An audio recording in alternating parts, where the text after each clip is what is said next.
बच्चों, सबको नमस्कार। मैं डॉक्टर अभिलाष। आज हम बौना संसार नामक कविता पर विचार करेंगे। बौना संसार कविता का विषय स्त्री शोषण का है। असल में स्त्री और पुरुष दो स्वतंत्र व्यक्तित्व है। संरचना की दृष्टि से विलोम नहीं अनुपूरक है। हमारे समाज में कई कॉन्ट्रडिक्शंस है। माली का विलोम है नौकर, माता का विलोम है पिता, स्त्री का पुरुष, लड़का लड़की, दिन रात, आकाश का विलोम है धरती, है ना। ये एक दूसरे का विलोम कैसे हो सकता है। मालिक और नौकर कॉम्प्लीमेंट्री है। मालिक का अस्तित्व नौकर के बिना कहाँ, और नौकर भी मालिक के बिना अस्तित्वहीन है। स्त्री और पुरुष विलोम नहीं है, अनुपूरक है। समाज में बहुत सारी अनवांटेड एनमिटी है। स्त्री और पुरुष दोनों का बराबरी का दर्जा है, लेकिन अफसोस की बात है कि पुरुष सत्तात्मक मानसिकता स्त्री को दबाकर रखने की गलत कोशिश करती है। कविता की मलयाളം में व्याख्या जरा हम देखेंगे। എപ്പോഴൊക്കെയാണോ സ്ത്രീകളെ ഭൂമിക്കടിയിലേക്ക് ചവിട്ടി മെതിച്ചിട്ടുള്ളത്, അപ്പോഴൊക്കെ അവൾ ഉയർന്നു പൊങ്ങിയിട്ടുണ്ട്, മുളച്ചു വന്നിട്ടുണ്ട്.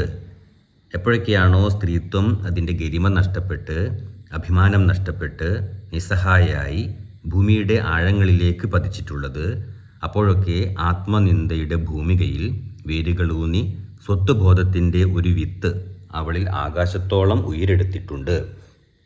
ജീവിതത്തിൽ നീ എപ്പോഴൊക്കെ തളർന്ന ക്ഷീണിച്ച അവശനായ യാത്രികനെ പോലെ അവളിൽ ആശ്രയം തേടിയിട്ടുണ്ടോ, അപ്പോഴൊക്കെ അവൾ വലിയ വടവൃക്ഷത്തെപ്പോലെ നിനക്ക് താങ്ങും തണലും ആശ്രയവുമായി നിന്നെ ജീവിതത്തിലേക്ക് തിരികെ കൊണ്ടുവന്നിട്ടുണ്ട്.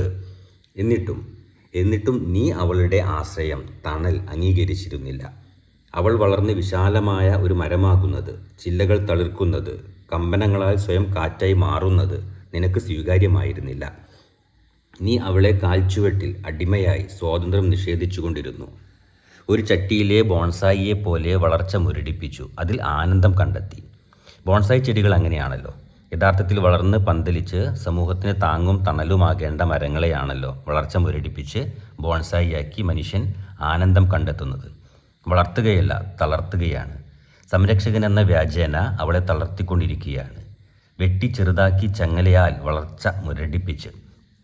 എന്നിട്ടും മുരടിച്ച ബോൺസായി മരത്തിൽ അവൾ നിനക്കായി പൂക്കുകയും കായ്ക്കുകയും ചെയ്യുന്നു. നീയോ അവളുടെ വളർച്ച മുരടിപ്പിച്ച് അവളെ നിസ്സഹായ അവസ്ഥയിലെത്തിച്ച് അതിൽ സന്തോഷിക്കുകയും സമാധാനിക്കുകയും ചെയ്യുന്നു. എന്തൊരു ഇടുങ്ങിയതാണ്, വളർച്ച മുരടിച്ചതാണ്, ബോൺസായിയാണ് നീയും നിൻ്റെ ലോകവും. ये समाज तो पुरुष केंद्रित है। स्त्री को धरती के नीचे तक दबना पड़ता है। हर कहीं उसकी शोषण होती है। पहले भी और आज भी नारी को उतना महत्व या मान सम्मान नहीं मिल रहा है। प्राचीन काल में भारतीय संस्कृति के अनुसार नारी को देवी, दुर्गा, चंडी आदि मानी जाती थी, लेकिन असलियत में शोषण का शिकार। आज भी माहौल में कोई बदलाव नहीं आया है। यही तो विसंगति है। विसंगति का मतलब है समाज में सामान्य रूप से होने वाली बातें जब नहीं होती तो वह विसंगति बन जाती है। यानी कि जो संगति में नहीं है वह विसंगति है। समाज में सभी को समान रूप से जीने का अवसर होना चाहिए। सभी लोगों का विकास समान व सही रूप से होनी चाहिए। ये सब संगति है। ये नहीं हो रहा तो विसंगति है। जैसे मैंने कहा, नारी को भारतीय समाज में पूजनीय बताया जाता है, केवल बताया जाता है। बताने से क्या होता है।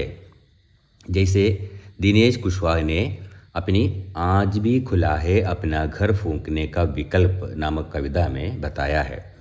बताने से होता क्या इस देश में, बताने से होता क्या इस देश में, कर्ण को भी कुंती का बेटा बताया गया था, कर्ण को भी कुंती का बेटा बताया गया था। पहले भी और आज भी नारी का बलात्कार होता रहा है। यही तो विसंगति है। उदय प्रकाश की एक कविता है।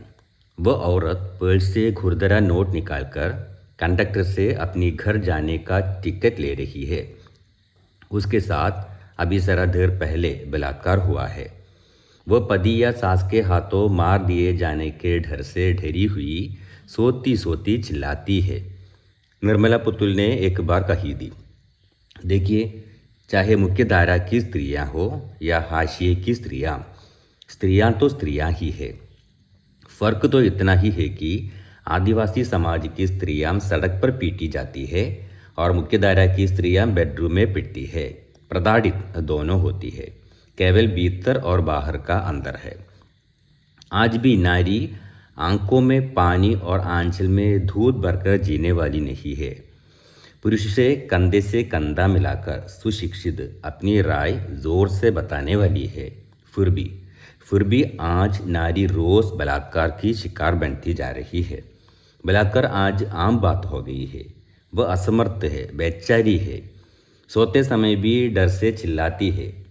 स्त्री को भोग की वस्तु मानने वाले पुरुष समाज में वह रह रही है और उसके साथ साथ डर ये भी है कि घर वाले उन्हें मारेंगे।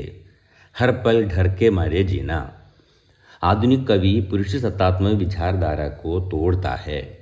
कवि समाज में पुरुषों से अधिक औरत को मान देने लोगों से अपील करता है, क्योंकि उसके पास की आज इस संवेदनहीन होती जा रही दुनिया को बचाने की क्षमता है।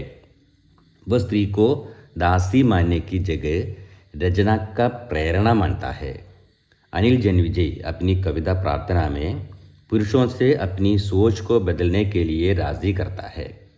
हे पुरुष, एक ही प्रार्थना है तुमसे, ये हमारी दुनिया औरतों के हाथों में दे दो। अगर तुम सुरक्षित रखना चाहते हो इसे अपनी आने वाली पीढ़ी के लिए। स्त्री को परिवार कहकर भी संबोधित किया जाता है। इसका एक कारण तो यह है कि उसके ही कंधों पर घर गृहस्थी की सही जिम्मेदारी होती है। खाना बनाने से लेकर घर की साफ सफाई, गंदे कपड़ों की धुलाई, बच्चों की सेवा शुश्रूषा तक उन्हें ही करना पड़ता है। और यदि वह एक दिन भी घर में से किसी कारणवश बाहर चली जाए तो पूरा घर संसार उदास सा लगता है। आज वह नहीं है, घर उदास है। अलगनी पर लटके हैं गंदे कपड़े, फर्श पर जमी है धूल, मेज पर पड़े हैं 3 सूखे गुलाब के फूल, गंदे बर्तनों का ढेर है रसोई, बुझी हुई अंगीठी में राख भरी है। अफसोस की बात है, पुरुष सत्तात्मक मानसिकता स्त्री को दबाकर रखने की गलत कोशिश करती है, परंतु स्त्री अपनी अपार क्षमता के बल पर उसे पार करने का लगातार प्रयत्न करती है। परिस्थिति के अनुकूल स्त्री अपने को डालती है। अनुताप की अपनी अद्भुत शक्ति से वह हतोत्साहित पुरुष का सहारा बन जाती है। उसका विशाल मन बरगद सा असीम बन जाता है, परंतु पुरुष सत्तात्मक मानसिकता ये सहन न कर पाती। वह मानसिकता स्त्री को दबाकर रखने की कोशिश करती है और उसको अपनी अनैतिक हरकतों के सहारे कुचल कुचलाकर रख देती है।